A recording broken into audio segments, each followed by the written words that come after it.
Well, good morning, traders. This is the FX Big Dog, and welcome to the market update.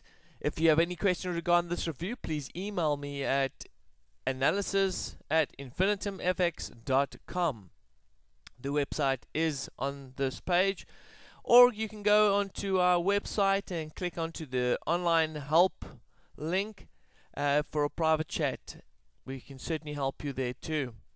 Don't forget, traders, that you have the option to follow me on Twitter. Just search the name FX Big Dog or Infinitum FX on the Twitter webpage. Of course, you can go to the YouTube and type in Infinitum FX or FX Big Dog as well, and you'll be able to pick up all the videos that have been posted on YouTube.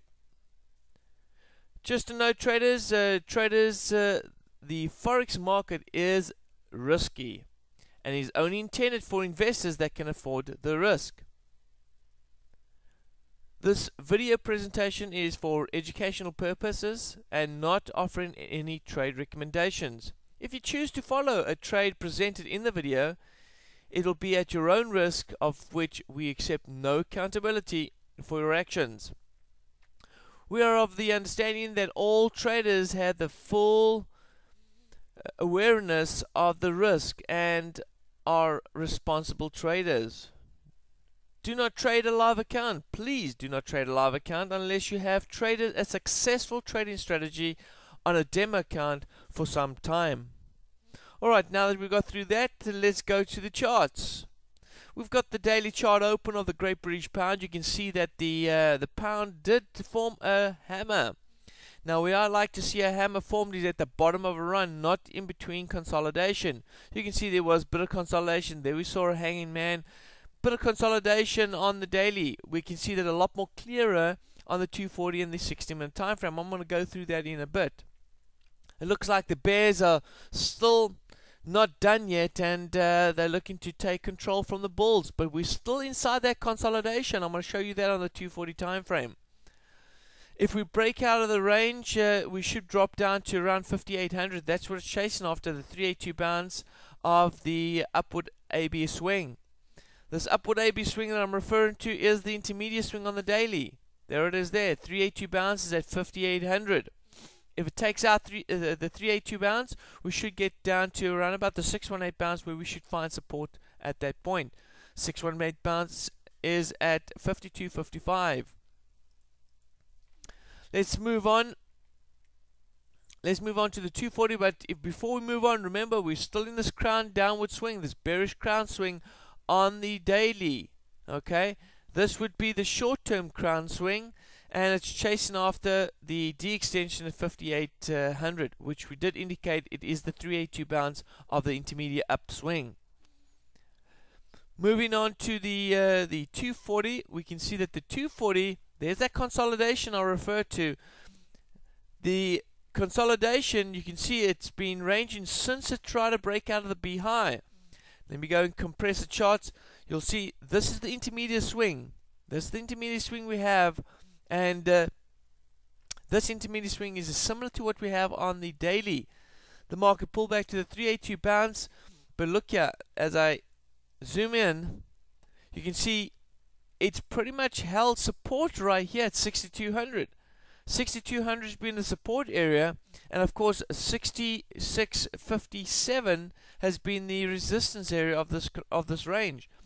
It tried to break out short, failed to do so, came back inside the range, tried to break out north, failed to do so, came back inside the range. Now we're sitting at the bottom of the range. Okay, if it breaks below, of course, we're looking to take out the 59.82 area, which is the intermediate low, and then chase off the 5,800.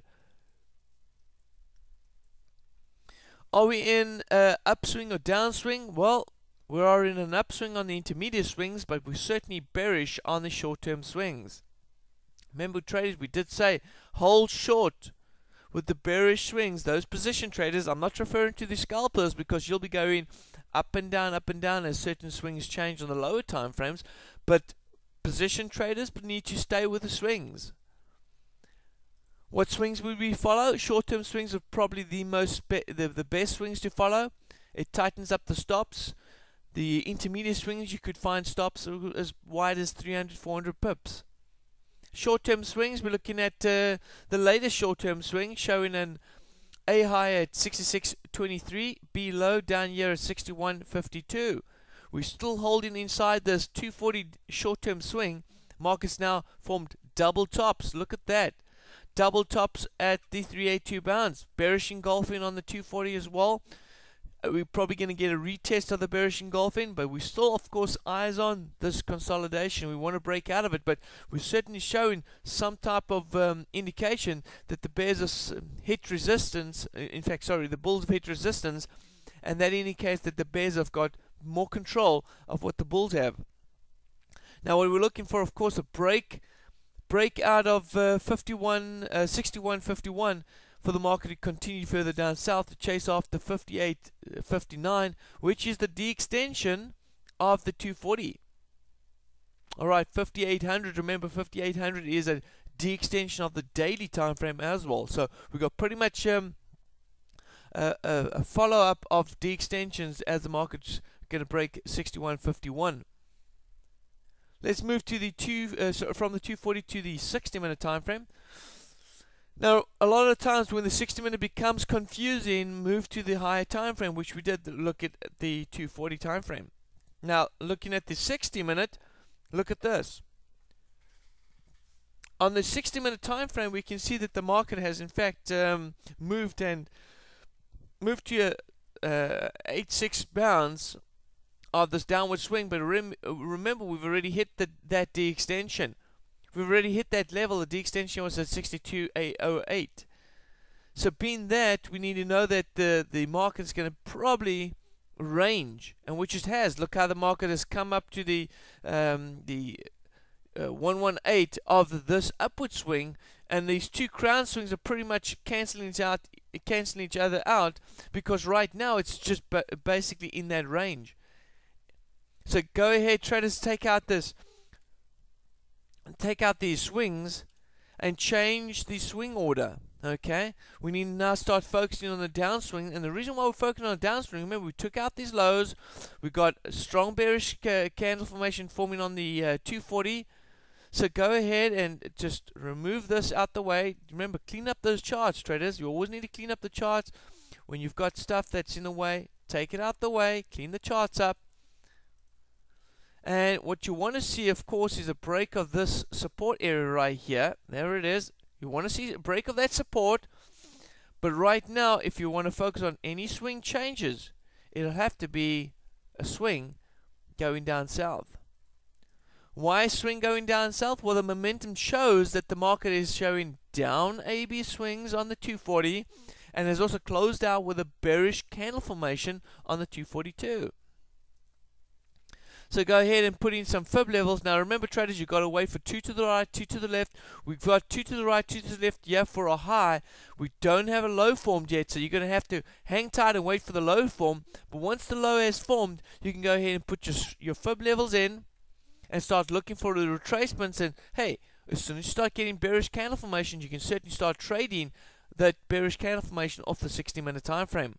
Now I know we've got bearish candle formation form, yeah, but it's a bit too late to jump in on that swing. You've got to wait for, of course, the next move back up to retest this bearish candle formation, and we're probably going to get a retest of that double top on the 240 as well. When that occurs and you start getting some bearish candle formation form on the 60-minute time frame, you can certainly go ahead and start shorting the market. But my suggestion is, of course, in the next 10 minutes, we've got, and of course it is 9:49 right now, so call it 9:50. In the next 10 minutes, we're going to have numbers come out in the US, and that's going to be the ISM manufacturing, and that is the data for the US, and they are expecting the numbers to be. Let's see what the numbers are. Well, they're expecting to be better than last month. So previously it was 48.9. They're expecting 50.6. Now in the UK we had the numbers at 430, which inspired this bearish move. We expect the numbers to be 51.5 for the manufacturing PMI. It came out 49.7. So do remember that the numbers can change where the market's heading. Although we are technical traders and we trade technical moves and technical setups, we don't trade fundamentals. But if we do find that there's a fundamental coming out that we're not comfortable with, the best option to do is stand aside. Let the fundies move the market in the direction it needs to move, and then what you'll do is you'll follow the swings afterwards. Alright. Well, traders, that's it. That concludes this market review for this session. This is the FX Big Dog, wishing you joy, peace, and successful trading.